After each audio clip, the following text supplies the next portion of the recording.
Our first speaker, who's on her way up, is Dr. Sobia Laique. She's a transplant hepatologist at Cleveland Clinic, so give her a round of applause. She's going to be giving us an update on Metabolic Dysfunction-Associated Steatotic disease. Interesting how MASLD or MASH was picked to go first, and maybe that's a very timely thing, just knowing the abundance of abstracts and the number of TLM sessions that were dedicated to this very area. So with that, we'll get started. Throughout the abstracts that I'm going to show, I've really tried to keep a very concentrated theme through them, kind of first going through an overarching overview of where we are in the space of MASLD from a public health standpoint, then moving on to how do we better focus on improved screening modalities, linking patients to direct care, and then new therapeutic strategies, and then ending with MASH-related cirrhosis. To start with, we have this abstract that was presented by Sobia group, where they really looked at the trends in premature mortality and leading causes of death across the whole spectrum of steatotic liver disease, which included MASLD, alcohol-related liver disease, and MASLD. Really kind of looking at how are our interventions that have been happening at an institutional level, at a federal level, really changing the landscape of SLD. And so they looked at the US vital statistics data from 2010 to 2024, and what they really saw was a very impressive almost threefold rise in MASLD-related premature mortality, highlighting how much of an increased public health burden this is becoming. And we always talk about how the leading cause of morbidity, mortality in these patients is cardiovascular disease, but it was very interesting to see that we actually saw a decline over time from almost 24% to 15% in cardiovascular deaths, really kind of underscoring how good a job we've been doing as a medical community in screening, patients for, cardiovascular disease and the subsequent reduction in MACE that we've had. Unfortunately, one of the other things that they pointed out, which to me was very striking, that as the cardiovascular deaths have gone down, we've seen a substantial increase in malignancy-related deaths in these patients.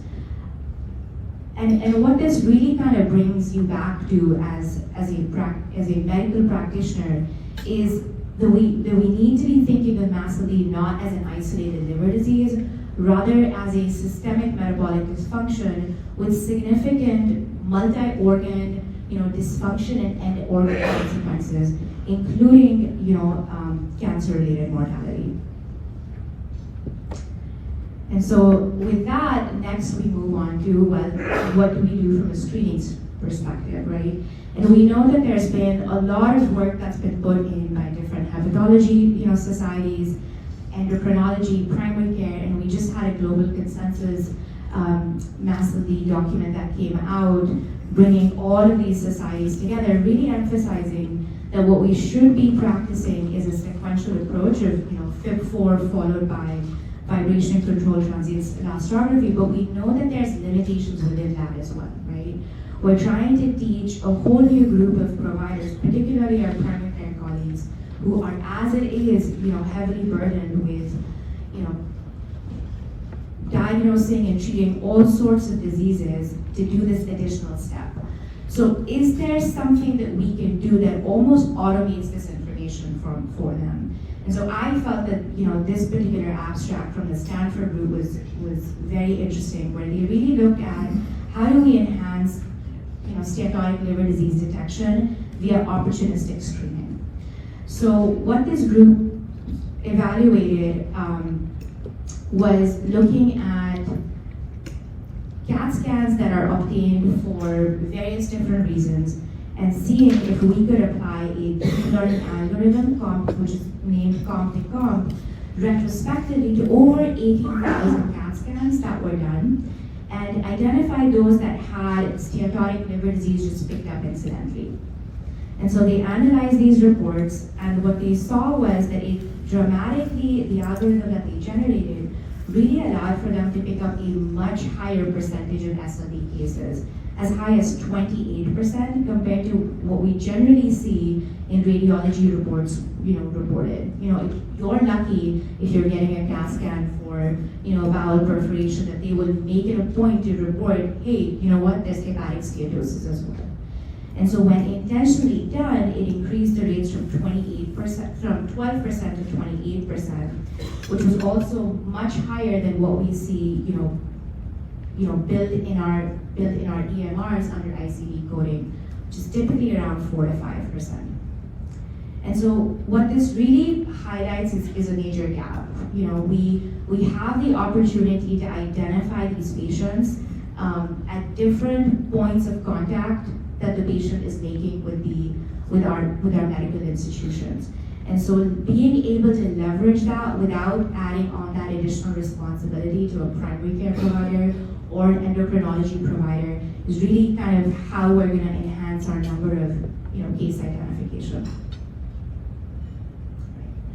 So next, moving on to how do we really enhance the NITs that we already have in practice, right? So I think everyone in this room, very routinely when we see a steatotic liver disease patient, will get a FIB4, will get a vibration-controlled transient elastography, but we know that there are limitations to that as well, right? We often will have what we call almost this gray zone, which are we rightfully or correctly classifying these patients as fibrotic MASH or potentially MASH-related cirrhosis, because you want to link the correct patient's disease stage to then the therapeutic options we now have available. And so that's the most key important thing that we want to do, is really identifying those at-risk MASH patients. And so what they did here was they took about 163 biopsy-proven MASH patients and analyzed, really applying radiomics to already available vibration-controlled transient elastographies. And with that, they did a lasso regression model, which helped them identify 7 key radiomic features. And with that, they developed a ARLA model, which is they took those radiomic features that they identified from the transient elastography and linked them to readily available clinical data, which included, taking the radiomics R score and then plugging that in with your AST, liver stiffness, and then the age.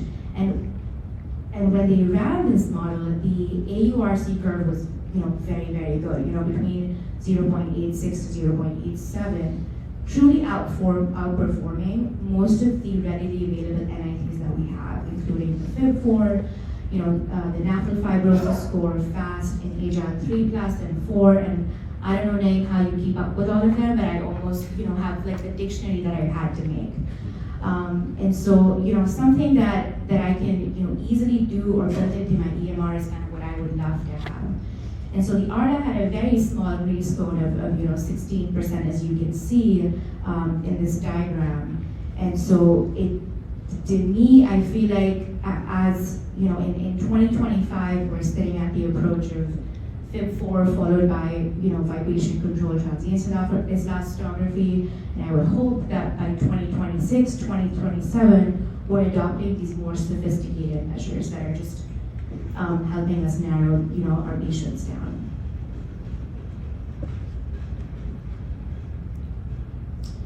So building upon that theme, this is a question I get from our endocrinology colleagues all the time. Why do I have to sit and calculate the FIB4?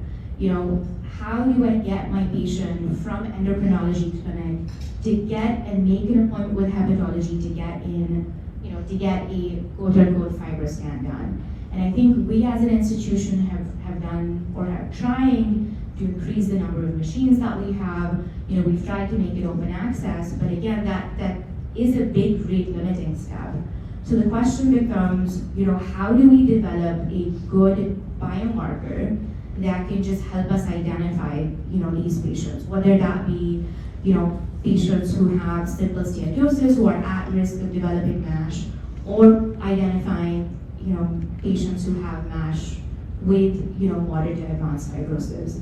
And And the way I kind of almost think about it is what we truly need to head towards is almost like hemoglobin A1C in the diabetes space, right? Like, I have this biomarker that helps me identify the patient, but then I'm also able to leverage that to monitor treatment response. And something that's easily, universally available and not limited by manpower, subjected to misinterpretation, or I would say, well, I call it misinterpretation. But nonetheless, so this abstract, for that reason, seemed very interesting. So they looked at the prognostic value of DLM3 as a biomarker panel for early fibrosis development in MASLD within the general population. So DLM3 is a biomarker panel that includes SEMA4D, SSC5D, and IGF-BP7 to detect early fibrotic progression. So we're not trying to identify at-risk MASH patients. We're trying to take those patients who have simple steatosis, who come in our clinic all the time, to determine, are you the one who's likely going to go on to develop fibrotic MASH? Or you're probably just going to stay at the simple steatosis to so continue working with your primary care provider. And the team essentially validated this biomarker in the general population cohort with a 7-year follow-up. So you know that they got adequate time to determine whether this patient was going to go on to develop fibrosis. And the key finding was that the baseline levels of these markers, did a really good job of predicting future fibrosis. And really kind of filling an unmet need for us in the NIT space. All right, next we will talk about therapeutic agents. So I think we've seen so much activity in this space. So with the advent of now two therapeutic modalities, two pharmacotherapy agents, the question becomes, how do we not just link appropriate patients to care, but then also when we're initiating therapy, determine early on if a patient's going to be a responder or a non-responder. So this study, looked at the FAST and GAP scores as early biomarkers of treatment response in MASLD patients receiving resmetirom, in a real-world setting. And so the authors really focused on the GAP score within the vibration-controlled transient elastography and the FAST score, looking at it at the 3 and 6 months mark. Now, the findings of this study that I want to highlight: one, resmetirom very well tolerated, right? And the patients who were responders, you very quickly, within 3 months, started to see improvements in the GAP and FAST score. And by 6 months, you were getting concurrent improvements, not just in the GAP and FAST, but also ALT, which we know is predictive of treatment response as well.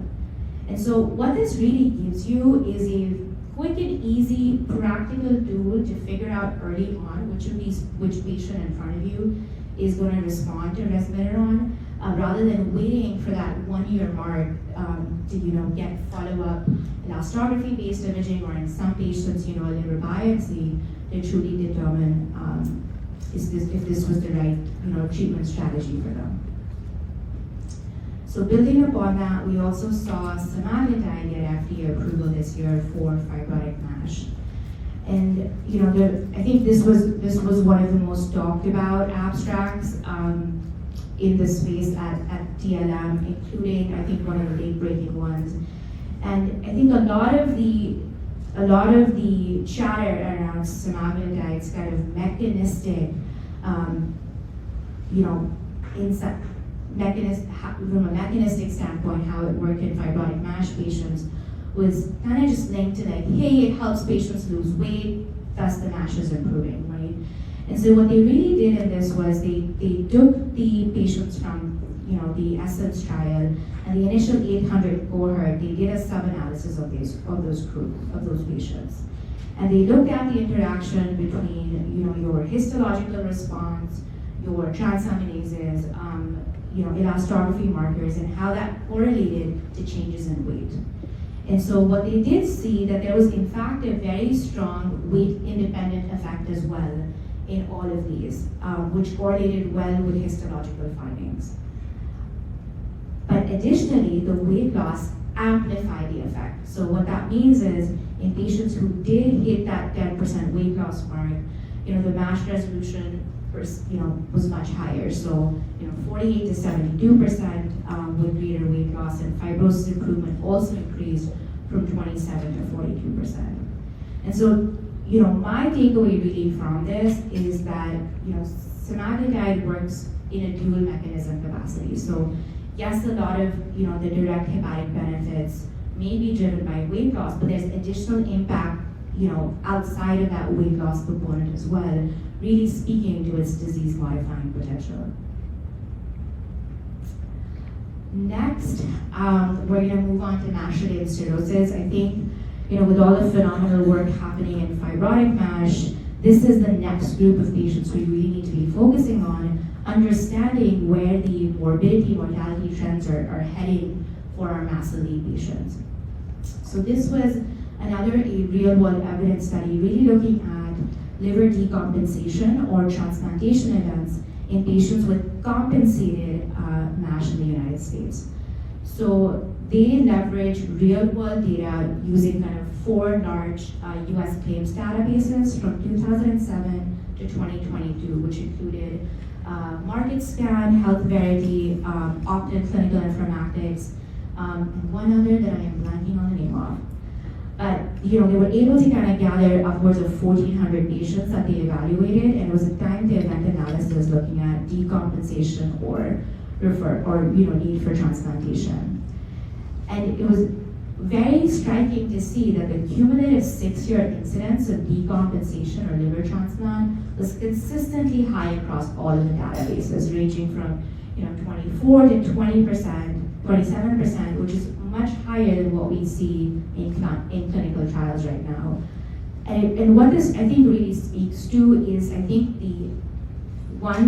knowing that clinical trials in the MASH cirrhosis space tend to be highly regulated or very tightly controlled populations, and don't often take into account the heterogeneity in terms of the metabolic burden and the comorbidity burden that these patients have, which is better reflected when we get real-world evidence. But then also keeping in mind the limitations of using a claims-based, database to make these inferences. So, take it with a grain of salt, but I think it was enough of a strong signal that it, makes you question as a clinician, should I be paying more attention to this group than what I may be being told by our medical literature right now? Because to me, if you're telling me that these patients have almost a 1 in 4 patients are progressing to decompensation within 6 years, it's a group I might want to be a little bit more aggressive with up front in terms of decompensation prophylaxis. So building upon that, and this slide honestly was for you, Dr. Terry. Admitting it right there. I know we have a lot of back and forth around portal pressure measurements and hepatic venous pressure gradients, and I think the Bovino's group has done a really good job of defining certain parameters of how certain thresholds of this correlate risk of developing clinically significant portal hypertension, risk of early decompensation, and late decompensation. But we don't have etiology specific data, right? Not at a granular enough level that we would like. And again, it's not because we don't want to, it's because no one wants to design a trial where we subject patients to serial portal pressure measurements. I don't know about you, but I definitely don't want to. And so this group, they evaluated a retrospective cohort. And just FYI, this was a multi-center Canadian study, so we took the 3 big centers in Canada and identified a little over 400 MASLD patients who had compensated disease, and then evaluated which hepatic venous pressure gradient threshold best predicted decompensation. And what they found was actually very striking, that these patients tend to decompensate at a much lower portal pressure measurement, and generally the threshold for decompensation was 6 millimeters of mercury in MASLD compared to 11 in the overall cohort. I don't know about you guys, but when I get a transjugular liver biopsy with a gradient of 6, I'm not thinking that this patient's going to decompensate in the next year or the year after, And I'll be honest, I'm also just questionably thinking, do I put this patient on carvedilol, yes or no, for, decompensation prophylaxis? But it doesn't ring alarm bells in my brain, just knowing that I have the Baveno guidance stuck in my head. And so I think, this gives you a little bit of pause to say, should we have different thresholds for this group? And so just, getting a little bit more into the data that was presented. So number one, they're decompensating at a pressure gradient of 6 versus 11 for the rest of the cohort. And in terms of liver-related events, the threshold was about 8.5, again, lower than the traditional 10 to 12 that we have. Now, bear in mind, this did have a pretty weak to fair discriminatory ability overall, but again, just something to think about, as we're seeing these patients in clinic. So the question becomes, well, how do we help these patients, right? We've talked about developed phenomenal drugs in the fibrotic MASH space. What about our patients who have compensated MASH cirrhosis, who've now developed clinically significant portal hypertension? How do you bring them back from that cusp of potentially decompensating and then being referred for liver transplant, right? If that's your last, this is kind of the time where you have the ability to put a last-ditch effort into place to kind of pull them back, so to say. And so this was a secondary analysis that was presented of the Symmetry Phase 2b trial, where they looked at efruxifermin to see if it improved markers of portal hypertension, as evaluated by the Baveno 7 criteria in compensated MASH-related cirrhosis patients. So this was the results from the 96-week but placebo-controlled trial. So they looked at, specifically the Baveno 7 criteria for clinically significant portal hypertension, and they looked, if patients, the other, outcome they were looking for was a 20% reduction in AGIL4 as a, well-validated predictor of liver-related events. And what they saw was that, patients who received therapy for 96 weeks, in the group that received the 28 milligram group versus the group that received 50 milligram groups, there was a definite reduction. In fact, the group that received the 50 milligram groups, there was almost a reduction from, I think, the group had, 39% patients with clinically significant portal hypertension, and the group that received 50 milligram dropped down to 30%. This was statistically significant, compared to 29% in placebo, and then they saw, a concurrent improvement in the AGIL4 score as well. So again, start thinking about what is it that we can, offer these patients as, hopefully these drugs start going through phase 3 trials. So building upon what we talked about in terms of the earlier decompensation signal for the portal pressure measurements, this was another study out of a few Chinese centers where they studied a higher risk of first acute variceal bleed in MASLD decompensated advanced chronic liver disease patients who were already receiving carvedilol as a primary prophylaxis strategy. So they took patients who had, decompensated cirrhosis, child B or C, who had high-risk esophageal varices and had already been started on carvedilol, and they divided them into based on etiology, so MASH versus viral-related liver disease. And obviously they were studying, the first acute variceal bleed event. And what really stood out was the patients had a significantly higher rate of acute variceal bleed compared to the ones from other etiologies. And again, it just begs the question, what is it that's driving the higher portal pressure in these patients? Is it, being driven by insulin resistance? And then how do we now start developing or moving almost into a personalized medicine space for these patients, since they're, decompensating at an earlier stage? Okay. Well, thank you, everyone. That is all I had. And I just